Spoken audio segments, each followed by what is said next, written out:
E aí, pessoal, tudo bem? Sou o professor Guilherme Cruvinel e hoje vamos trabalhar um conteúdo recorrente à prova de linguagens e que também pode te ajudar muito na tão temida redação, que são os articuladores textuais, também conhecidos como conectivos ou modalizadores. Vale lembrar sempre que a prova de linguagens, códigos e suas tecnologias é considerada a mais fácil de todo o caderno de provas do exame devido à sua competência em interpretação textual. Para isso, vamos agora pensar no conceito de articuladores textuais. Articuladores textuais ou conectivos são expressões linguísticas das classes das conjunções, advérbios e preposições, envolvidas na construção do sentido do texto. Eles relacionam segmentos textuais de qualquer extensão, períodos, parágrafos, sequências textuais ou porções maiores do texto e contribuem para a interpretação do enunciado. Sabemos que a clareza e organização são as palavras-chave para que um texto alcance seu propósito comunicacional, pois, se não ficar claro, os leitores não entenderão a mensagem e, assim, infelizmente, o objetivo da produção textual não vai ser alcançado. Outra informação importante para completar este estudo é entender que são eles os responsáveis por aquilo que chamam de coesão e coerência textuais. A coesão textual é a conexão entre os elementos da superfície de um texto. Na estrutura, ela zela pela relação entre as palavras, frases, períodos e parágrafos de um texto. A coerência textual, por sua vez, é a organização lógica de um texto. Uma produção textual coerente ocorre quando as ideias do texto estão em sintonia, em uma lógica em que uma complementa a outra. Veja na imagem alguns exemplos isolados de conectivos e modalizadores textuais, divididos de acordo com o sentido que expressam. Logo após sair da aula, Bianca teve um encontro com Arthur. Logo após, tempo, ideia de tempo. De acordo com as ideias de Darcy Ribeiro, o povo brasileiro é muito diverso. O de acordo aí expressando a ideia de comparação. Caso chova essa tarde, não iremos na academia. Uma condição. Suzana foi professora na Universidade de Minas Gerais no período da ditadura militar.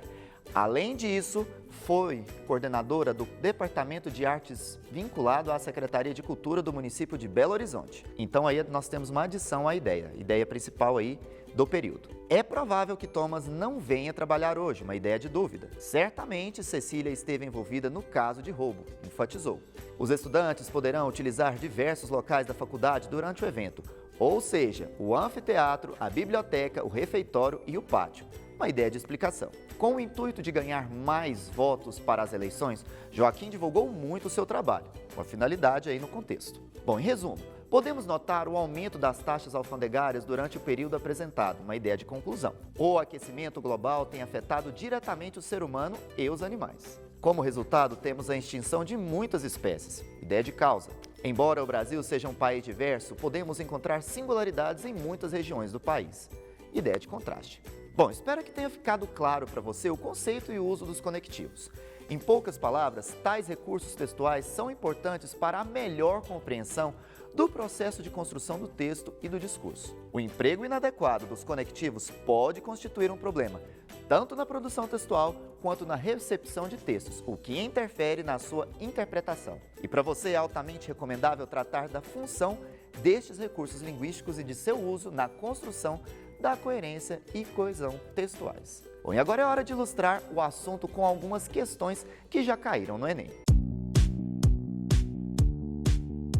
Bom, questão do Enem do ano de 2015. Há qualquer coisa de especial nisso de botar a cara na janela em crônica de jornal? Eu não fazia isso há muitos anos, enquanto me escondia em poesia e ficção. Crônica, algumas vezes, também é feita intencionalmente para provocar. Além do mais, em certos dias, mesmo o escritor mais escolarizado não está lá grande coisa. Tem os que mostram sua cara escrevendo para reclamar. Moderna demais, antiquada demais. Alguns discorrem sobre o assunto, e é gostoso compartilhar ideias. Há os textos que parecem passar despercebidos, outros rendem um montão de recados. Você escreveu exatamente o que eu sinto. Isso é exatamente o que falo com meus pacientes. É isso que digo para meus pais. Comentei com minha namorada. Os estímulos são valiosos para quem nesses tempos andava meio assim. É como me botarem no colo? Também eu preciso. Na verdade, nunca fui tão posta no colo por leitores como na janela do jornal. De modo que está sendo ótima essa brincadeira séria, com alguns textos que iam acabar neste livro, outros espalhados por aí. Porque eu levo a sério ser sério. Mesmo quando parece que estou brincando, essa é uma das maravilhas de escrever. Como escrevi há muitos anos e continua sendo a minha verdade.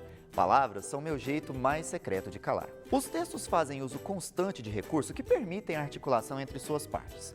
Quanto à construção do fragmento, o elemento, letra A, nisso introduz o fragmento botar a cara na janela em crônica de jornal. B, assim é uma paráfrase de é como me botarem no colo. C, isso remete a escondia em poesia e ficção. D, alguns antecipa a informação. É isso que digo para meus pais. Letra E. Essa recupera a informação anterior, janela do jornal. Tirando as suas dúvidas, caminhando aí de trás para frente, na opção E, o trecho a que se faz referência não é a janela do jornal, mas levo a sério ser sério. Mesmo quando parece que estou brincando. Portanto, incorreto. Na opção D, nisso não antecipa uma informação, mas retoma o elemento escritor, também fazendo com que esteja incorreto. Na opção C, o elemento ao qual se refere o pronome isso é botar a cara na janela, em crônica de jornal, o que faz também desta opção incorreta. Na opção B, o termo assim não faz referência a um elemento presente no texto, mas cumpre a função de adjetivo. E, por sua vez, a alternativa correta é a opção A, pois o elemento a que o pronome nisso faz referência é o mesmo, sendo uma catáfora, isto é, uma introdução ao elemento a ser enunciado posteriormente. Vamos agora trabalhar outra questão da prova do Enem. Essa é do ano de 2013, acompanhe. Gripado, penso entre espirros em como a palavra gripe chegou após uma série de contágios entre línguas. Partiu da Itália em 1743 a epidemia de gripe que dizimou pela Europa, além do vírus propriamente dito. Dois vocábulos virais, o italiano influenza e o francês gripe. O primeiro era um termo derivado do latim medieval influentia, que significa influência dos astros sobre os homens. O segundo era apenas a forma nominal do verbo gripper, isto é, agarrar. Supõe-se que fizesse referência ao modo violento como o vírus se apossa do organismo infectado. Para se entender o trecho como uma unidade de sentido, é preciso que o leitor reconheça a ligação entre seus elementos. Nesse texto, a coesão é construída predominantemente pela retomada de um termo por outro e pelo uso da elipse.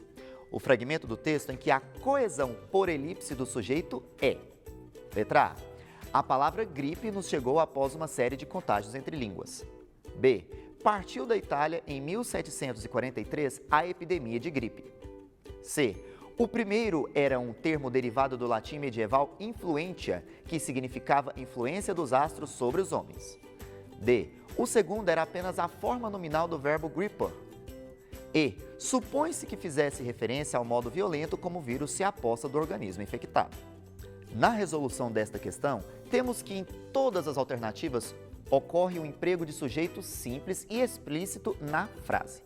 Entretanto, na opção E, o sujeito do verbo fazer está elíptico, o que faz com que a alternativa E seja a opção correta a ser escolhida entre as demais. Bom, me despeço aqui de vocês, agradecendo a sua companhia e desejando a todos bons estudos.